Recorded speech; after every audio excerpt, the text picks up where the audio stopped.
Today we will discuss about some features of organic compounds. Features यानी characteristics. वैसे तो organic compounds के बहुत ज़्यादा करेक्टरिस्टिक्स हैं, लेकिन हमारे सिलेबस में 8 करेक्टरिस्टिक्स यानी 8 फीचर्स मौजूद हैं, उनको हमने डिस्कस करना है.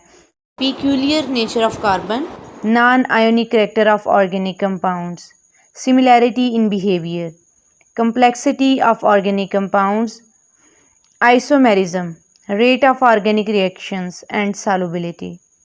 First of all, we will discuss about peculiar nature of carbon. Carbon forms a large number of compounds due to its self-linking property. यानी कार्बन में सेल्फ लिंकिंग प्रॉपर्टी पाई जाती है, जिसकी वजह से कार्बन जो है ये लॉन्ग चेन बना सकती है.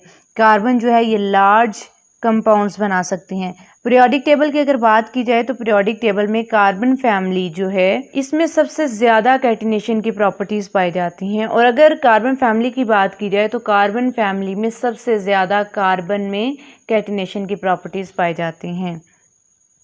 कैटिनेशन कहते किसे हैं? Self linking property of an element is called catenation. Different examples हैं आपके सामने, स्ट्रेट चेन में, ब्रांच चेन में और साइक्लिक. सबसे पहले हम स्ट्रेट चेन वाली जो एग्जांपल है उसे देखते हैं. कार्बन ने बॉन्ड बनाया हुआ है कार्बन के साथ, फिर कार्बन ने बॉन्ड बनाया हुआ है कार्बन के साथ, यानी कार्बन जैसे कार्बन के साथ बॉन्ड बनाती जाएगी एक नया कंपाउंड हमारे पास आता जाएगा. सबसे पहली एग्जांपल जो है ये स्ट्रेट चेन है. दूसरी एग्जांपल ब्रांच चेन है, यानी इसमें एक ब्रांच लगी हुई है, तो देखें एक डिफरेंट कंपाउंड बन गया. इसी तरह हम 3 कार्बन्स को अगर आपस में जोड़ दें तो वो एक साइक्लिक कंपाउंड होगा. इसी तरह 4 कार्बन्स को भी अगर जोड़ दिया जाए, एक साइकिल बना दिया जाए, तो ये भी एक साइक्लिक कंपाउंड है. इसी तरह 5 कार्बन्स को, 6 को, 7 को, ये सारी जो एग्जांपल्स हैं ये कार्बन की कैटिनेशन को शो कर रही हैं. Next, non ionic character of organic compound. Organic compounds are generally covalent compounds, therefore do not give ionic reaction. यानी जो ऑर्गेनिक कंपाउंड्स हैं इनमें जब बॉन्ड बनता है तो वो कोवलेंट बॉन्ड बनेगा, लिहाजा हम कहते हैं organic compounds are also called covalent compounds.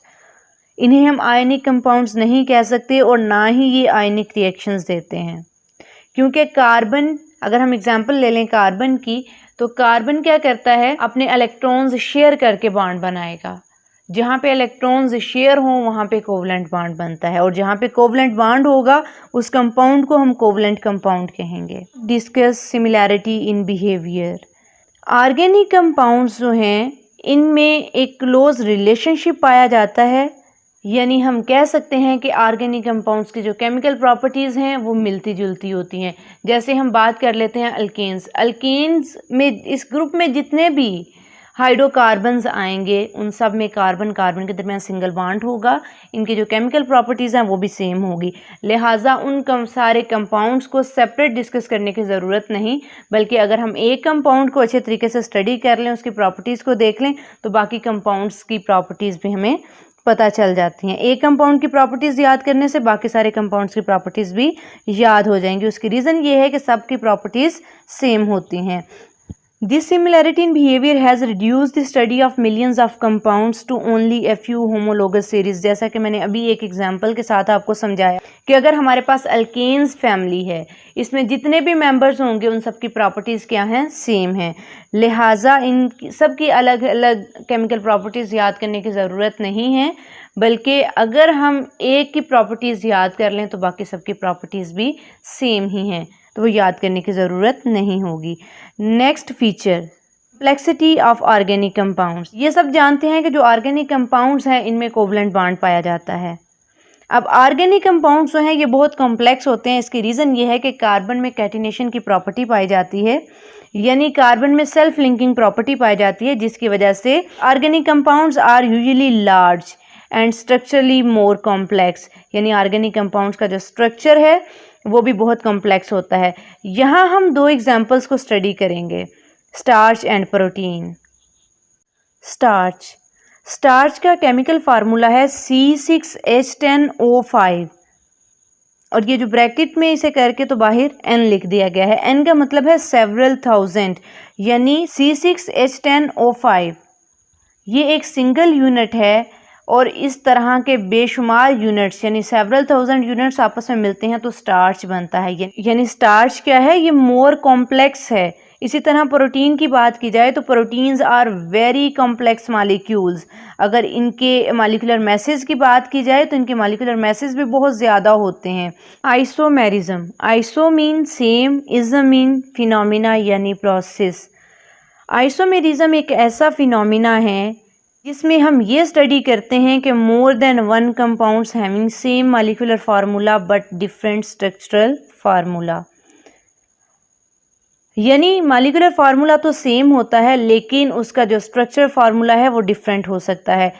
For example, हमारे पास एक मॉलिक्यूल है जिसमें 3 कार्बन, 6 हाइड्रोजन और 1 ऑक्सीजन मौजूद है।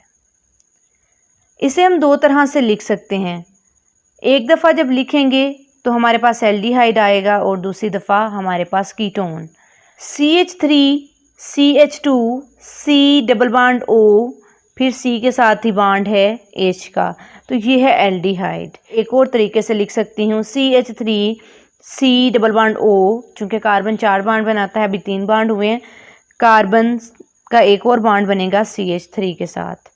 अब हम दूसरी एग्जाम्पल को स्टडी करते हैं C2H6O। इसमें हम ईथर भी से बना सकते हैं और अल्कोहल की फॉर्म में भी लिख सकते हैं। CH3 single bond O single bond CH3, ये ईथर है। अब इसी मॉलिक्यूलर फार्मूला को लेकर हम एक नया फार्मूला बना सकते हैं, जैसे CH3 CH2OH, ये है अल्कोहल। मॉलिक्यूलर फार्मूला सेम है लेकिन स्ट्रक्चर फार्मूला क्या है, डिफरेंट है। अब स्ट्रक्चर डिफरेंट हो गया, लिहाजा इसकी केमिकल और फिजिकल प्रॉपर्टीज़ चेंज हो गई। जैसा कि आपके सामने एक दफ़ा ईथर बना और दूसरी दफ़ा अल्कोहल। ईथर और अल्कोहल, इन दोनों की प्रॉपर्टीज़ एक दूसरे से डिफरेंट है। इसी तरह एल्डिहाइड्स और कीटोन्स, इनकी भी प्रॉपर्टीज़ एक दूसरे से डिफरेंट है। Rate of organic reaction, organic reactions का जो रेट है वो स्लो होता है। रेट डिपेंड करता है molecular nature of organic compounds पे। अगर रेट स्लो है तो इसका मतलब है यील्ड भी क्या है, कम है। Last one, solubility. अक्सर आपने ये सुना होगा लाइक डिज़ोल्व लाइक, यानी पोलर कंपाउंड्स जो हैं वो पोलर सॉल्वेंट्स में डिज़ोल्व होते हैं और नॉन पोलर सॉल्वेंट्स में डिज़ोल्व होते हैं। ऑर्गेनिक कंपाउंड्स चूँकि नॉन पोलर हैं तो ये नॉन पोलर सॉल्वेंट्स में रेडिली डिज़ोल्व होंगे। Most organic compounds are insoluble in water, water जो है ये पोलर है और ऑर्गेनिक कंपाउंड्स नॉन पोलर हैं। And dissolve readily in non polar organic solvents, यानी जो ऑर्गेनिक कंपाउंड्स हैं dissolve readily in non polar organic solvents such as benzene, petroleum ether and many more. आज हमने ऑर्गेनिक कंपाउंड्स के कुछ features को discuss किया है। इनमें हमने ये देखा कि कार्बन जो है इसमें कैटिनेशन प्रॉपर्टी पाई जाती है। Non ionic character of organic compounds को डिस्कस किया, सिमिलैरिटी इन बिहेवियर को डिस्कस किया, कम्प्लेक्सिटी ऑफ ऑर्गेनिक कंपाउंड्स को देखा कि ऑर्गेनिक कंपाउंड्स कितने लार्ज हो सकते हैं। जितना ऑर्गेनिक कंपाउंड बड़ा होगा उसका स्ट्रक्चर जो है वो उतना कॉम्प्लेक्स होता चला जाएगा। इसके बाद हमने आइसोमेरिज्म को डिस्कस किया।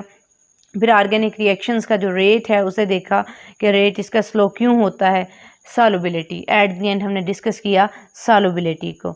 अगर आपको किसी पॉइंट की, किसी कॉन्सेप्ट की समझ नहीं आई या इसके अलावा कोई क्वेश्चन है तो आप कमेंट सेक्शन में पूछ सकते हैं।